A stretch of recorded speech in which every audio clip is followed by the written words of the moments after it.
Chapter 19, The Expansion of Europe in the 18th Century. This chapter takes place in the 18th century, which is the 1700s, and it's at the same time as the Enlightenment and the Scientific Revolution. So all three of these chapters that we're studying in this unit, which is 18, 19, and 20, all take place in the 18th century. Chapter 18 focuses on scientific, cultural, philosophical, and political forces, the Enlightenment, enlightened absolutism, Sci-Rev, all that. Chapter 19 is an economic chapter. It deals with the economic life of the people of Europe. Chapter 20 is the social life chapter, which explains how people lived in their daily lives. So these three chapters are all different angles on the same century, the 18th century, a very important century in European history, kind of the beginning of the modern world. So chapter 19 is really the economic expansion of Europe as Europeans transformed the way they lived, worked, traded, farmed, ate, and lived. And so it's a pretty interesting chapter. Let's get right into it. So section 1, agriculture and the land. This is going to talk about life in farms all the way from medieval times to ancient times, all the way up until about 1700. So this is pre-agricultural revolution stuff. So by 1700, 80% of Europe was still agrarian, which means based on farms, okay? And 80% of people didn't live in cities, they lived still on farms. And farming was an inconsistent and unpredictable occupation. There were lots of famines and lots of diseases that would come through, and you know, even 3,000 years past the ancient Greeks, European farmers were still yielding the same amount of produce from their farms as people from the ancient world. Nothing had changed in terms of the ability to get more out of the land than you did in the past. So farming was still a very somewhat unpredictable profession. The land was stingy and capricious. It means you never know what you're going to get. It's arbitrary. Sometimes bad things happen and it was unexplained. So despite the fact that farming is the most important thing that you could possibly do to eat, it was actually a tough occupation, and most people are doing it. When there was famine, people throughout history have always eaten what we call famine foods, which are things like chestnuts, bark, dandelions, grass, and worst of all, they would eat each other from time to time. Cannibalism actually was a factor in European history from time to time. When people ran out of food, they'd eat the dead. So anyway, this of course leads to sickness and disease. Usually any time a famine would hit in Europe, you'd lose about a third of the population or of your village. So for the hundreds and thousands of years leading up to about 1700, this is kind of the situation. In pre-industrial Europe, the harvest was the real king, and the king was seldom generous and often cruel. So this is the situation we face leading into what we call the modern world, the agricultural revolution. Let's move on. For 1,000 years, more of the past here. For 1,000 years, people have used what's called the open field system. This is the medieval method of farming. There's a picture of it on the screen here. I want you to look at it while I explain it to you, and then I'd like you to draw it in your notes if possible. So, in medieval agriculture, Europeans used the open field system of village farming that was developed by European peasants. That system divided the land to be cultivated by the peasants of a given village into several large fields, which you see here, which were in turn cut up into long, narrow strips. The fields were open, and the strips were not enclosed into small plots by fences or hedges. No fences, no hedges. An individual peasant family, if it was fortunate, held a number of strips scattered throughout the various large fields. The land of those who owned but did not work the land, primarily the nobility, the clergy, and the wealthy townspeople, was also in scattered strips. Peasants farmed each large field as a community, with each family following the same pattern of plowing, sowing, and harvesting in accordance with tradition and village leaders. So for 1,000 years, everyone sort of lived on these hodgepodge of farms where there was little strips of land, and you all. Then there was these. There was actually also this thing called the commons. You can see it listed on there, where everybody in the community could put their cows and their horses and pigs to eat and hang out and and graze and pasture. It was very communal. Okay, there were no fences. You kind of had your little family strip. But other than that, you could literally walk around this entire plot of land freely, and you probably could take some food when you were hungry too. So we got the common lands, the open field system, and then you have to know this term called the fallow. Now, in old farming, the soil gets exhausted, which means it runs out of nutrients, it runs out of nitrogen specifically, and that's what allows food to grow. It's fertilizer, basically. And if you overfarm over years and years, soil runs out. And so it's dead, and you can't grow anything in that soil unless you leave it empty. Fallow means you leave it empty for a year.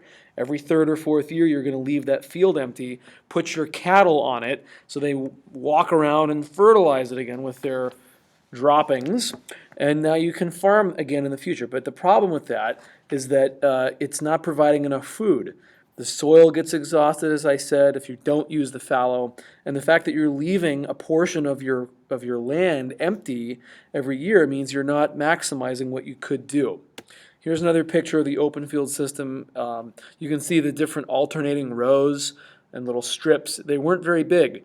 You just got a little tiny, maybe 60 foot wide by 150 foot long, narrow little strip. You got a couple of those in a manor field, and that's the part that you are responsible for. So this is what it looked like in real life. Here's the map, and you can see here you have the fallows labeled in the upper left, the spring planting in the middle, the autumn planting, the commons, the little manor house, the church. The Lord has some land over there, a little parsonage. That's where the priest lives.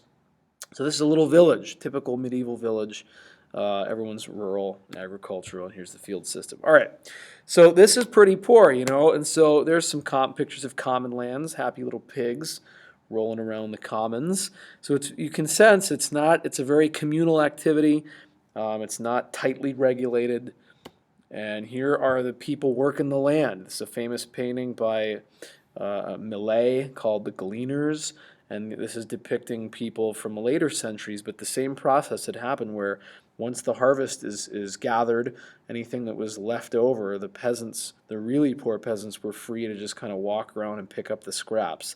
And this was the difference between survival and death for a lot of people. So for centuries, this was kind of like just barely getting by with farming. That's what we're trying to show here. Of course, peasants are better off in Western Europe. In Eastern Europe, it's horrible. Serfdom is even stronger. So life's a little bit better, but still not much. And in terms of demands on these poor peasants, royal taxes are always the thing. That's the king charging taxes. The church always taxed you at 10%, called the tithe. So you're being hit from multiple places. These are forcible taxes. The result is you can only keep about half your crop as a peasant. Working in the open field system for a lord, only keep about half your stuff, okay? So the agricultural revolution is what changes everything. It's the story of how we get mass production and more food, and ultimately the story of modern farming and modern agriculture and scientific farming, and maybe most importantly, things like cereal. And this is going to be a test question. I'm going to ask you, what is my favorite cereal? And this is the answer. So you must remember this. Got it. Move on. Scientific farming begins in the Ag Rev. This is around 16 to 1700. At 1600 it sort of starts. 1700 it's in full swing when we change the way we farm to get more out of the land. Okay, so a good definition of the Ag Rev, scientific farming. You get rid of the fallow. You don't have to leave things empty anymore. And you produce a lot more food and people live a lot longer. So that's the definition of the agricultural revolution. What's the key? It's called crop rotation. So instead of leaving something empty, you rotate the crops year after year. You revive the land by alternating what you plant in it. And certain types of crops, like legumes, replenish the soil with nutrients. So you don't have to pasture your animals on it. The crop itself does it. So here's a good little chart to study and look at. You do it on a 4-year rotation, and you alternate what goes in each field. So it's rotating crops. The more food you produce, the more animals you can have on the land, and the more animals you have, the more meat you can get from those animals, and the more meat people eat, at this point, the longer in their lives and the healthier they're going to be. So it becomes a nice cycle going in the right direction, and you can eliminate leaving a quarter of your fields empty. So you eliminate the fallow. That's what's the whole point of the ag-rev. Okay, one of the main things that happens as a result of starting to scientifically farm is that people started to feel like they needed to close in their land by building fences around it. If you're going to take some risk and maybe try some new techniques on your land as the owner or the landlord, you don't want to have people just walking all over it and taking from it. So it basically promotes people building some kind of fences and getting rid of some of these traditional systems like the common lands, the open field system. And a lot of the poor people in Europe start to oppose the enclosure movement, building of fences and hedges and all that, because they lose some of their farming rights and the ability to kind of just walk around and do whatever they want. Nobody likes it when fences get built, whether it's in schools or cities or farms. People just don't like it when someone with power builds walls or fences. It's just, people typically protest that. They lost the right to be on the commons and pasture their cattle. Okay, so basically the two countries where this takes root the most is the Netherlands and England. They're the ones that are going to pioneer these scientific farming techniques before anyone else. So the agricultural revolution moving on to section D, it began in the Netherlands. Why? They had a really high population. They had an intense work ethic, as you know from the past, these Calvinist Dutch. It was a wealthy nation. Okay, here we got to go to this guy. Wealthy nation, work ethic, high population, and a stable government. And these guys, like Cornelius Vermuyden, were experts already at water control. Remember they had gained this skill when they were fighting the Spanish in their War of Independence, when they kept flooding the invading Spanish in the Dutch Revolt? Well, all of a sudden they realized they can use that skill to dry out land that was previously basically underwater and swamp land and turn it into farmland. So the Dutch become experts at water control. This guy Vermuyden was an engineer, a Dutch engineer that really perfected the technique of draining swamps and turning it into farmland. And he became super rich and famous, and his services were in demand all across Europe. And he was hired by the English to go and drain all these swamps up in northern England so that they could recapture farmland that was being slowly eliminated by the sea. So this guy had a skill, and he marketed himself, made a ton of money, and really improved humanity. So he's a famous, important Dutchman because these guys took the lead. Another guy, Charles Turnip Townsend, was a guy that was inventing new ways to farm turnips, and he became really famous for that. But maybe the most important guy here is an Englishman named Jethro Tull, who was the first sort of scientific farmer himself. And he was an inventor and a scientist and a researcher. Jethro Tull, here he is. There's also a band from the 1970s called Jethro Tull, if you didn't know that. And this is what they look like. The guys in Jethro Tull are famous for playing the flute, the rock and roll flute, whatever that means. All right, so Jethro Tull, our inventor, our 18th century inventor, invented what's called the seed drill, which is this machine that plants seeds exactly the same depth and exactly the same distance in a field. So you have a completely mathematical calculation of how deep your seeds go and how far apart they are, and you can be very efficient with your planting. So that's the seed drill.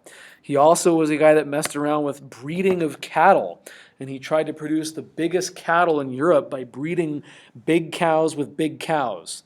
And he produced what's called the Nubis ox, which was the largest cow known at the time, almost like a genetic mutation that he came up with, so that this thing makes a ton of milk and a ton of meat. And if you can get cows like that, you're in good shape as a farmer or as a hungry person. You're looking at that and going, that's dinner.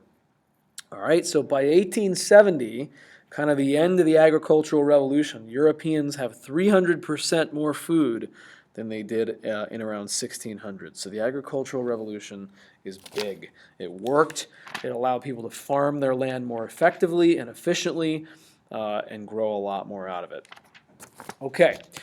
Enclosure, there's a whole section in the textbook, and you ought to read it. It's on page 636 about what did this thing do to people, to commoners, the closing off of the land and building of fences and eliminating the open field system and the commons. How did that change the dynamic of people's lives?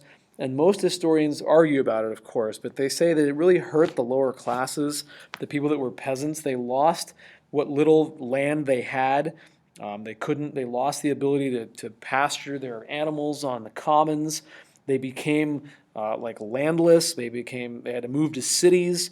They couldn't really be farmers anymore. Their labor wasn't needed as much because now these scientific techniques take over and they're kind of getting replaced by machinery. So think of it even now. We have machinery replacing people all the time, and the auto industry, there's no bank tellers hardly anymore. You go to an ATM. That process starts long ago, back when we don't need as many people working the land because we've got all these new ways to do it scientifically. So there's an argument in history about enclosure and how it really hurt people, and it promoted a lot of poverty among the lower classes as they lost their place in society. And some historians argue that it was really a case of the rich stealing land from the poor who had worked it for centuries. Other people say it was necessary because you got to have fences around land, or at least hedges like you see here, in order to protect what you're growing. If you're going to take the risk and be scientific about your farming, you've got to protect it, and it's not just a free-for-all. So, great debate historically. If you care about agriculture, read it on 636. All right, next section. So we've seen the expansion of food. That's the agricultural revolution. Section 2 is the expansion of the population of Europe in the 18th century. And so they're directly related. Once you have more food, people are going to live longer. And there's a big upturn in population starting in about 1750. And you can see it right on the map. 1750, things kind of have been going along, and then we suddenly hit this uptake in world population growth, okay, into millions. Look at that. So many people in the world now. That only goes up to 1950. But anyway, there's a lot more today. So for most of history, there's been kind of an up and down pattern to the population, but always kind of around the same level. The traditional things that keep a check on the population in terms of keep it from rising would be things like plague, the Black Death, sickness, famine, disease, wars. These are all a regular occurrence in European history, okay? So they don't allow you to really explode in the population. But now, in around 1700, 1750, there's population growth, and the number one cause is fewer deaths. The plague stopped in 1700 for the last time. We never really saw bubonic plague again. And one of the more interesting stories there is that there was a battle of the rats. The brown rat basically displaced and killed off the black rat, and the black rat had been the one that carried the fleas with the black plague on them. So there was an ecological change in terms of what animals were dominant in Europe at the time. And the brown rat doesn't carry the plague. So the plague is gone. All right. What else? Let's see here. Medical advances are an important part of this. There's the beginning of things like vaccines, the first vaccine for smallpox. In fact, our friend Catherine the Great of Russia was one of the first people to ever receive the smallpox vaccine. She was an enlightened monarch, and she goes, I want to try this out on me. I want to live longer. I don't want to die. So important people like her got vaccinated. There were improvements in water supply and in very primitive forms of sewers. The absolute monarchs of Europe at the time, like Louis XIV, sponsored these big building projects to try to clean up certain elements of life.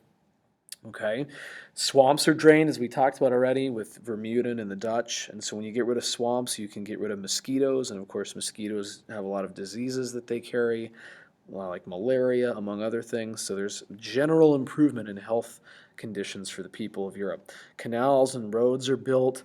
And so now you can get food from farther away in Europe, so that if there's a famine in your community or your little area, you can import things from far away.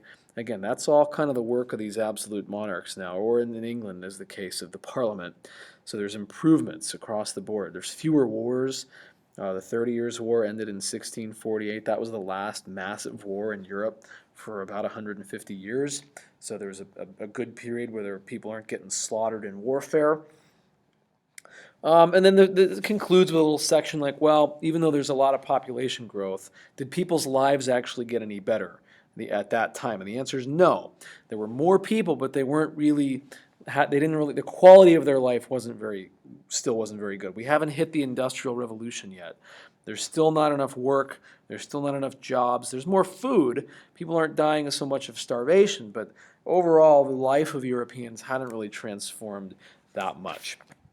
All right, the third section, the growth of cottage industry. Oh, there's another picture of the world's population growing. And that too. Population explosion. Boom. It's like a bomb. All right, the last section on this is section 3, the growth of cottage industry. This is the expansion of work. More food, more people, and now those people need work. They got to be productive and find new ways to make a living because there isn't enough jobs on farming anymore. We don't need as many farmers. We got the agricultural revolution. What else are people going to do for their living? There's no factories yet. Cities are just where kind of like just where craftsmen live and in guilds. So what are all these people going to do out in the country that used to be farmers? They're going to get this thing going called cottage industry, also known as the putting out system. There's several names for this little phenomenon of the 18th century. And a good definition of cottage industry is these peasants in little cottages start producing things that they make at home, little like rural industrial goods.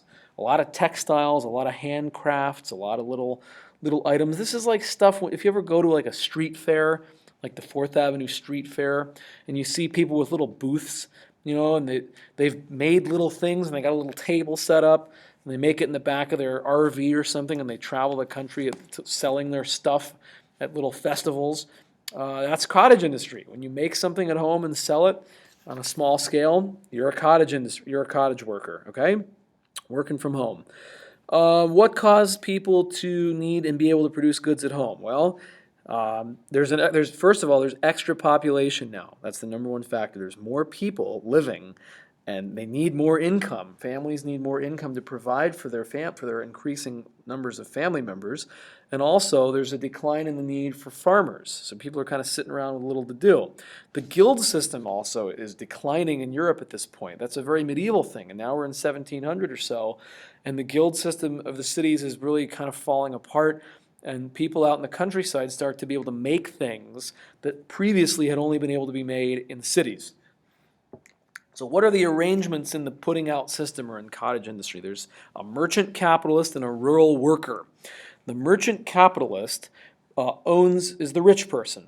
They go around from little town to little town, little cottage to cottage, and they drop off raw materials like raw thread, things that need to be spun or produced, or some wood or some clay or whatever they're going to make something out of. The cottage workers, the merchant capitalist, goes to these people, gives them some materials.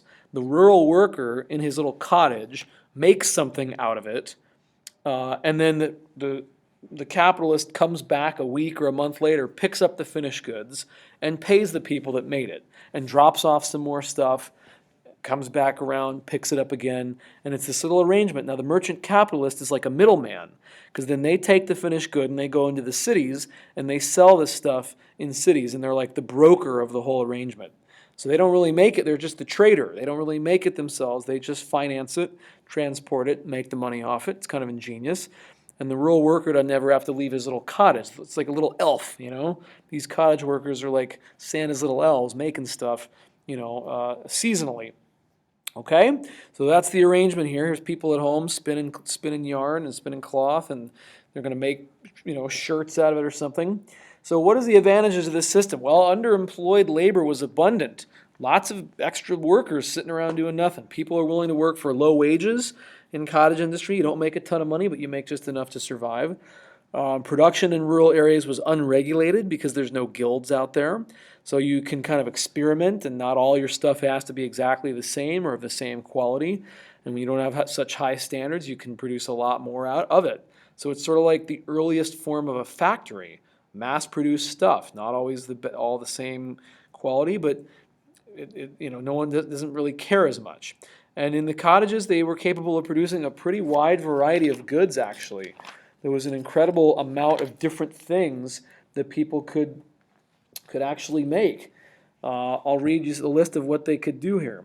Textiles, number one, of course, that's cloth, clothing. All manner of knives, forks, housewares, buttons, gloves, clocks, musical instruments, tapestries, fine porcelain.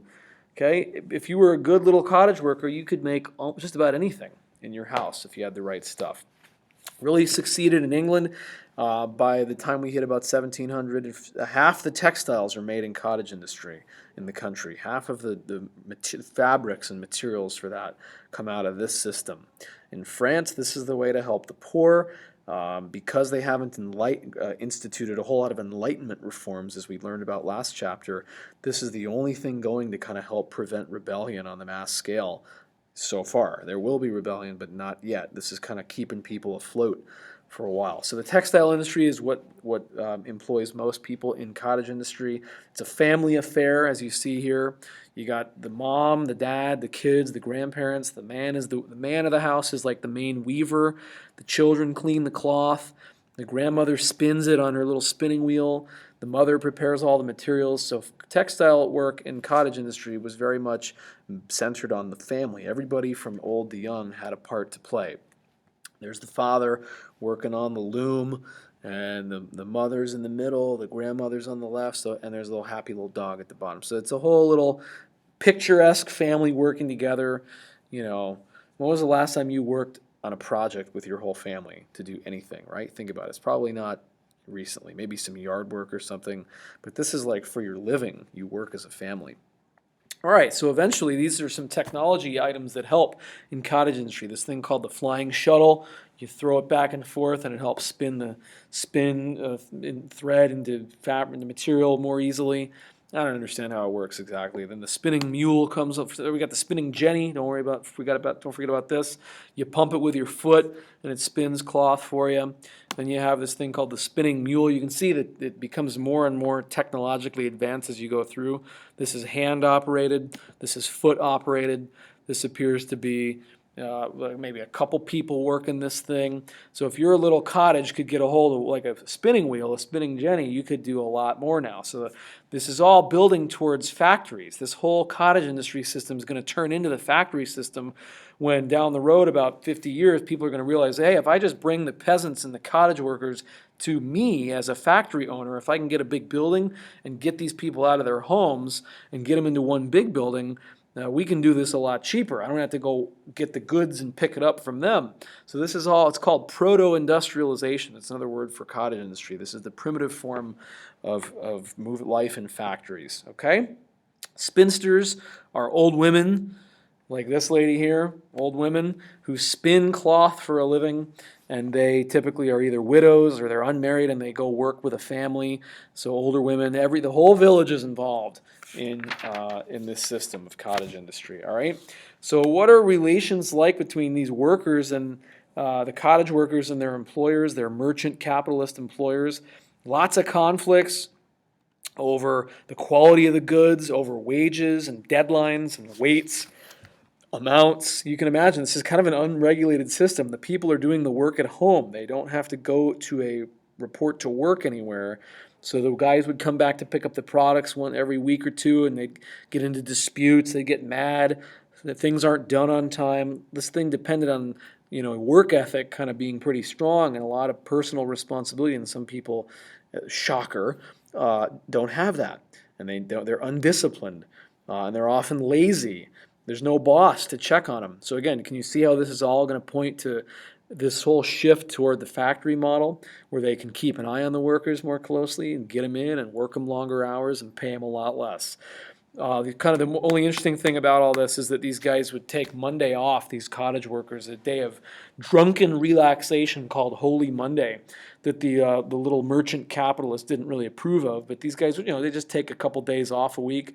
Maybe their deadline would be Sunday night, and then they'd blow off steam for a couple of days before they got back to work. So there were lots of, this wasn't a perfect system. It was kind of rough, rudimentary, but it worked. It got them through. But of course, it's going to end in the factory system.